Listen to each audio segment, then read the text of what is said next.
Kara manay.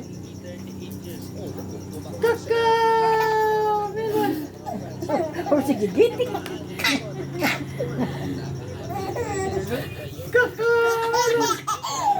Kamu. Ala, talaya ka. Lah.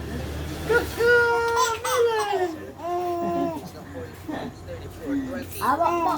Second quarter na pagkikita ng Denver Nuggets si LeBron James. Masyadong pigil itong si Christian Brown kay LBJ at may patras. Si LeBron Ang masaya. Ang saya mo ba? Tradition yan.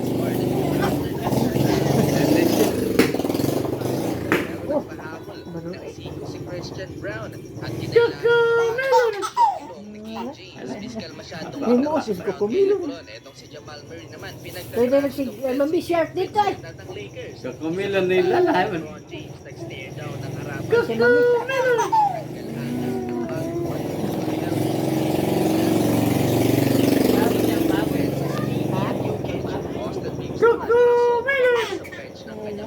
Hello. Naipatapat ng Lakers sa single digit ang lead ng Nuggets. Sumisigaw na ng end 1 si LeBron James, 63-54. Napag-isyagit pa rin.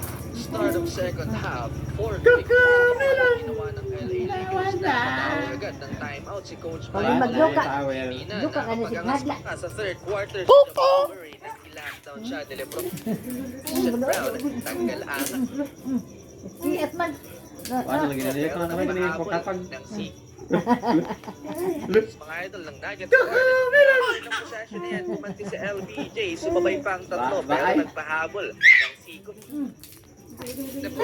sumunod dyan bagsak si LBJ nang mapatid naman ng paa ni Reggie Jackson pasok ang tres mga idol ng Nuggets guard after ng possession na yan gumanti si LBJ sumabay pa ang tatlo pero nagpahabol ng siko si Christian Brown kailangang tapalan ng tissue ang ilong ni King James masyadong maglaro si Brown etong si Jamal Murray naman pinagtatrash talk si Gabe Vincent at ang Lakers LeBron James nag-stare down ng harapan kay Christian Brown tanggal matukuan ang leksyon ni LBJ last minute ng first half sagutan sa opensa si AD at Jokic Reeves naman hustle tumalo na sa bench ng kanyang mga teammates naibaba pa ng Lakers sa single digit ang lead ng Nuggets sumisigaw na ng 1 si LeBron James 63-54 Ay. Start of second half, 4 quick to nothing run ang ginawa ng LA Lakers na natawag agad ng timeout si Coach Mike Malone. Hindi na Melon! Third quarter si Jamal Murray nag-lockdown siya ni LeBron James. Davis, 7-minute mark, crazy.